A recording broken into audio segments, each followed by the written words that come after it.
Well, the plan to hold the 9/11 terrorism trial in New York City near Ground Zero, it now appears to be all but dead.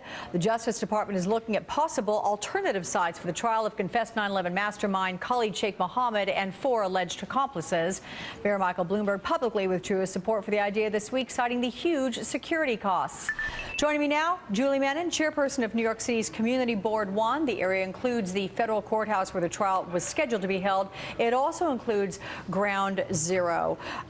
So thank you for being here, Julie. Oh, thank you. You think, in terms of the message that would be sent were this trial to be held there, the emotional one, the we're back, we can handle this, we're strong, how does that weigh in your decision on whether or not to support this? Well, first of all, it's completely impractical to have this trial in Lower Manhattan, and that is the first overriding factor here. The fact that we would even consider spending close to $1 billion on a multi-year trial in the financial capital of the country. So to me, that is dispositive. That is the #1 factor. We've got to remember that in Lower Manhattan, we're just getting over the ravages of September 11th.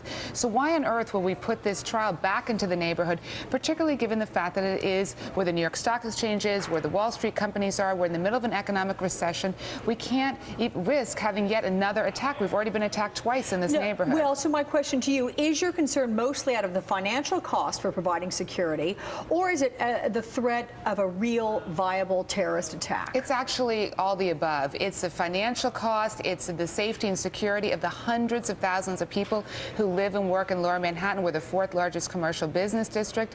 And it's also the fact we've got to remember that the September 11th Memorial, which is going to be open next year, we're going to have 5 million visitors a year coming to that site. Why would we risk that? And we also have to remember that the NYPD recent released cost estimates showing that the trial would be $200 million a year, and there would be 2,000 security checkpoints in Lower Manhattan. 2,000 security checkpoints. At a certain point, we need to say, no, this is not acceptable. And that is why I wrote to Attorney General Eric Holder this week, and I urged him to consider military installations within the Southern District. So my point is, yes, have the federal court trial. You can have a federal judge preside in a military installation. We've got to remember that the Obama White House and Attorney General Holder, they're in an intractable political situation where half the country wants a military tribunal, half the country wants a federal court trial. I'm saying split it down the middle. Have a federal court trial, but have it in a military installation. Can you have the same players from a federal court trial that would have been in Lower Manhattan go to a military location and do that? I mean, because a lot of the reason it was here, because we had the best judges. They dealt with terrorism. They knew how to do it. The federal prosecutors, crackerjack, sharp people to do this. Can these people go to a military location? I'm saying, as a former regulatory lawyer, it can be in the Southern District. You can still have the federal Southern District judges preside in a military installation.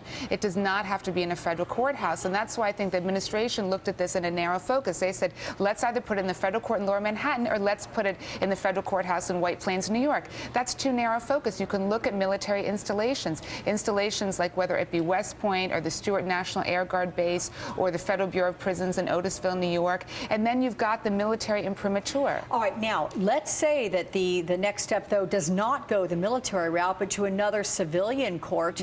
That means New York City is punting to another jurisdiction, and they're going to say, hey, no thanks. Okay, well, as chair of Community Board 1, instead of adopting a NIMBYs, not in my backyard type of attitude, I put forward these proactive solutions. I asked the Attorney General to look at the feasibility of the cost and security and community impact, because community impact is a big issue. And I really believe that we do not want to punt this to someone else. We're asking him to look at the community impact. For example, on the Stewart National Air Guard Base that I'm proposing, there are only 600 personnel that are there. That's a 270-acre site, as opposed to this very narrow and densely populated Lower Manhattan neighborhood that they're considering putting the trial in. All right, Julie Menon, thank you for making your opinions heard. Appreciate that.